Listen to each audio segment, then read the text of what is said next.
How is Andrew Tate so good at public speaking? I think that a lot of people have forgotten about how difficult and how competitive it is as a man. We're always in constant competition with each other. And it's your duty as a man to stand up and say, I want to be as important and strong and good-hearted and God-fearing as possible, and I need to work hard to achieve those things. And I said, well, what color is your bugatti?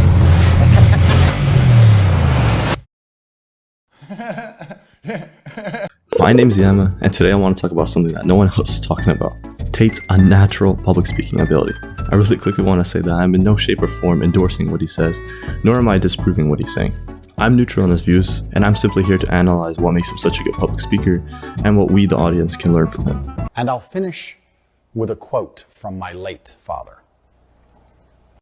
Genshin Impact is an open-world action RPG game available on PC. Love him or hate him, you can't deny that this man is not a public speaking master.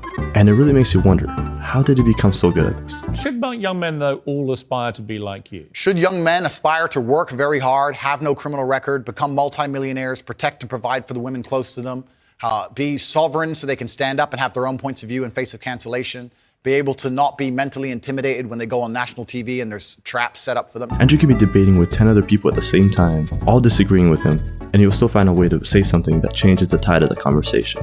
And it's not even about what he says, it's about how he says it. It's about how fast he can come up with something that's concise and comprehensible by other people. It's honestly his biggest strength.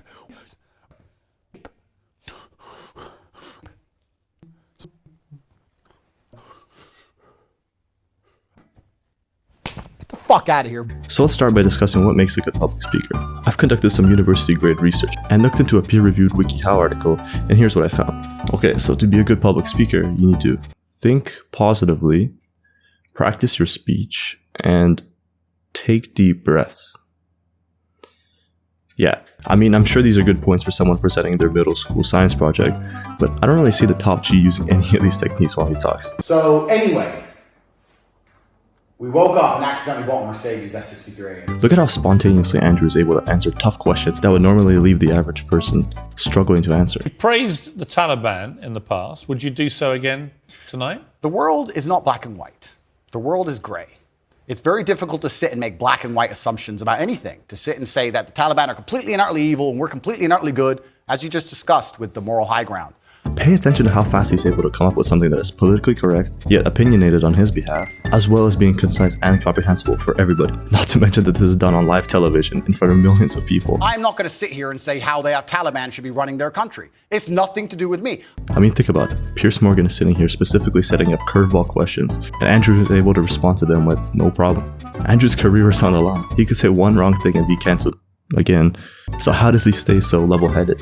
One of the simple ways I think Andrew's able to talk so clearly is because he's always so calm. And giving you the chance to respond. And the only time I've interrupted you is when you've tried to answer a completely different question. Understood, Piers. And staying calm during the most stressful times comes with practice. It sounds silly, but if you think about it, Andrew has endured more stress than most of us have in our lives. He's a 4-time kickboxing world champion. He started and flopped multiple businesses. He's been dirt poor. His father passed away. He lost his stanky leg license. I can't dance, bro.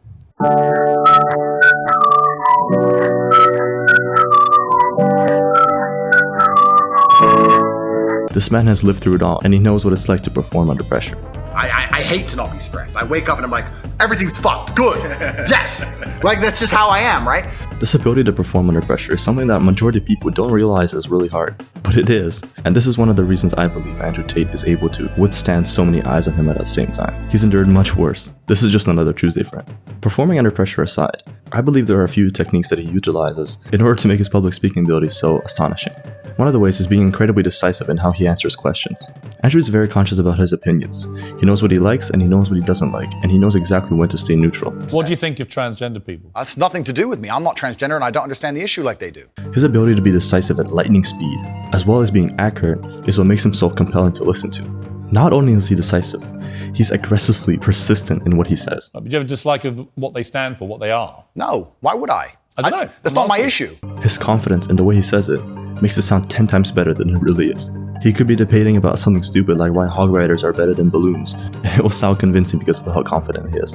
Not only is he confident and decisive, Andrew's very smart about what he talks about. He always has some sort of sharp information to back up every single point he makes. You're playing a game, and it's a competitive game, and you need to build a mindset that allows you to be ultra competitive. And if you want to sit there and say, no, I want a non-competitive mindset, then fine. You know what you call people who do not win competitions? Losers. Correct. Having this knowledge also gives him a slight edge because it allows him to stay calm during stressful situations, like we previously mentioned. He's often described as the opposite of smart by most people, but I believe he's far from that. Andrew wants everyone to think that he's stupid, so that they let their guard down, and he sets them up for failure. Forcing his opposition to let their guard down is a counterplay that Andrew is a mastermind at. What I mean by this is that he has psychological techniques that assist him in his victories. He constantly sets up these traps in his conversations, and people always fall for them. I think he says it best himself. I'll give the game away to the entire YouTube world why I've destroyed absolutely everybody in any debate ever. I say things that they know are true and that they agree with, but I say it in a way that angers them emotionally, and they get caught up in their brain because they're saying, he's saying the truth, but I'm pissed off by how he's saying it. So I want to argue with him, but he's right. So instead of saying men are physically stronger than women, I'll say females are weak. Females are weak. Well, females are weak. Females are weak. Men are strong. Females are weak. No, but but I'm right. And he knows I'm right. But he's mad now. And so is she. And they sit there, and it happened on Dave Portnoy. You end up having a whole group of people sitting there trying to argue. Well, some women are strong like men, trying to argue the fact that women are as strong as men physically because I've emotionally controlled them all and upset them all. You may think this is evil and immoral, but this technique is actually done by almost all good debaters. It's just a lot harder to notice when everyone's being so politically correct.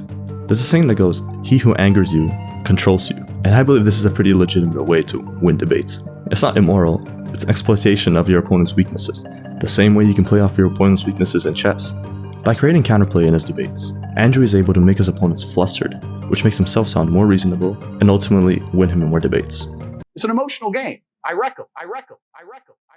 Some of the greatest people in history were great public speakers. Martin Luther King Jr., Winston Churchill, and George Washington, for example. In that camp sit also some of the worst people in history. I don't believe Andrew Tate is an evil man, nor do I believe that he's a savior of humanity. I do believe that he's a man who's mastered public speaking. He doesn't really like talking about it, but Andrew has endured a lot of stress in his life, and it's through these hardships that he's learned how to control his emotions and ultimately become the best public speaker that he is now. Although I will likely never surpass his level of public speaking, I hope to at least one day rival his current abilities.